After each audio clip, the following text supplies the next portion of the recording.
very happy today to our trauma relief mission that was supported by TFT Foundation. We went to Rwanda in April, May 2006 and also returned in 2007.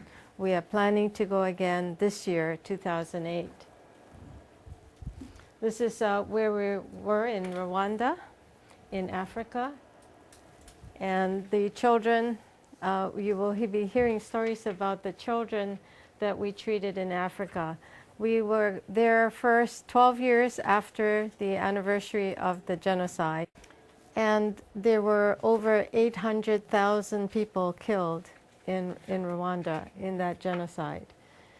And amongst the people that we treated was this village elder, senior, who was made to witness the killing of his wife and his children and other people in the village.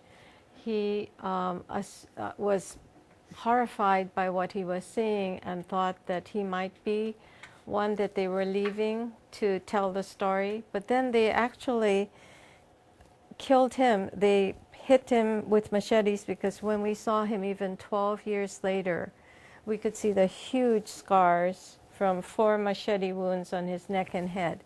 And this is like 12 years later.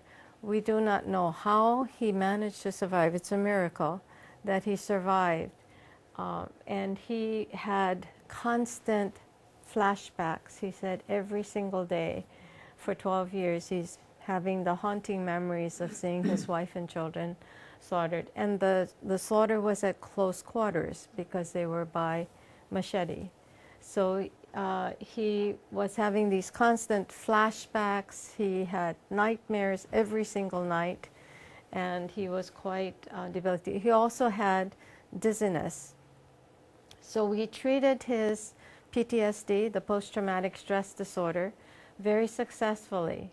He said he walked around and he came back even about 20 minutes later, and he said the constant, what they call daymares, the constant daymares are gone. And then the next day he came back and said, I had no nightmares for the first time in 12 years. And he was so appreciative and grateful. And he's an elder gentleman, but he had, when we first saw him, he was covered with the fine red dirt in Rwanda because he was dizzy, kept falling. And so when he came back to say he had no more nightmares, he said, can you please help with my dizziness? And we're looking at, he had some pretty severe injuries. So we're assuming he has some neurological problems, and we're thinking, neurologists, medical treatments. But this is 12 years later.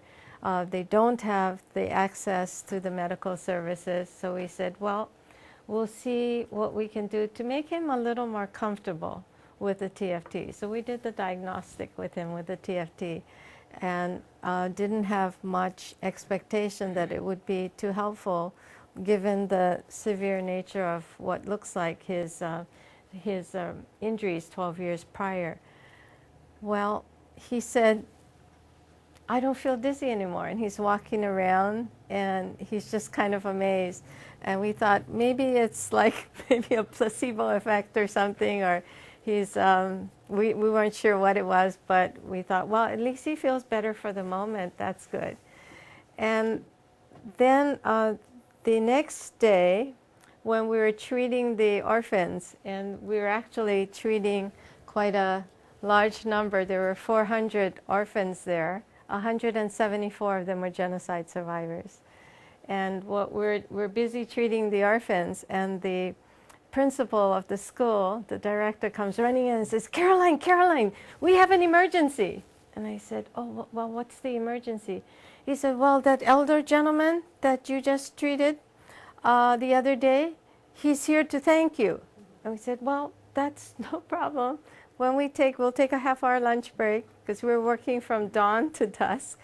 When we take a half-hour lunch break, we'll talk to him if he can wait a little while.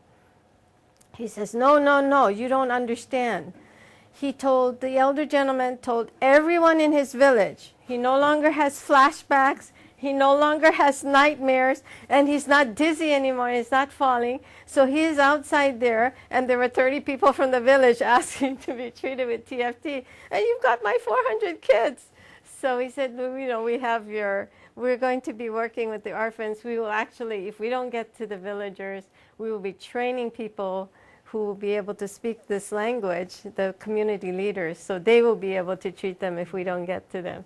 So that was how it handled. But the appreciation from the people in Rwanda was just mind-boggling and so inspiring and touching. After we treated him that Sunday, so we treated him early in the week. By Sunday, when we went to the Easter service, the Sunday service at Rwanda at the El Shaddai Orphanage, he came, the elder gentleman came, and they have where you can stand up and speak, part of it. He stood up and said, I am now well for the first time in 12 years. I have no flashbacks, no nightmares, no dizziness. I am well, and I want to give back to El Shaddai for bringing the American team, TFT team here. So I would like to open my humble home and take in 3 or 4 orphans. And we're all very, very touched by that. It was, you know, just in a few days. We were treating, and I'll say that we are not showing any of the actual treatments because these are genocide survivors, many of whom are, some of whom are the only or one of few survivors in their villages.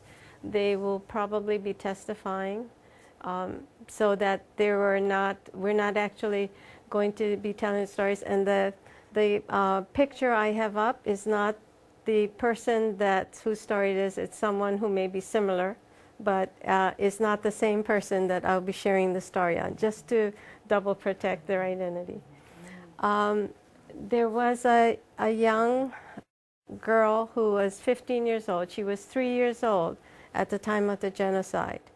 And they were taking refuge inside a church for safety.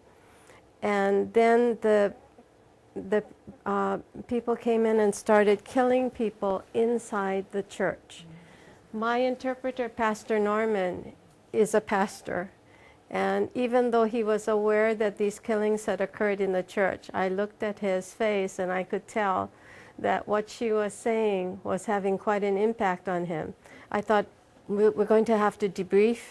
We're going to have to allow for more time to debrief the interpreters because they're from this country. They're all impacted and they'll be doubly impacted. We're getting affected, but they'll be more affected. So as she told her story about the people coming in and killing inside the church, her father, who was a very quick-witted person, told her and the other kids and people, run, run, run as fast as you can. And no matter what happens, don't look back, just keep running. So she's a little 3-year-old obedient girl. She starts running as fast as she can. And then she hears her father yelling and screaming like a crazy person. And she said she even remembered his saying, no matter what happens, don't look back. But she said her father was yelling and screaming like he was crazy. So she just turned to look, unfortunately, at the wrong time. She saw 7 people killing her father. And she said for all these 12 years, that's all she sees and all she remembers of her childhood is seeing her father being killed. She saw others being killed too, but that was the most dramatic because she realized, especially as she got older, that her father did that to try to give them a chance to live. And she and another child were the only survivors in that village. And it was because of her father's quick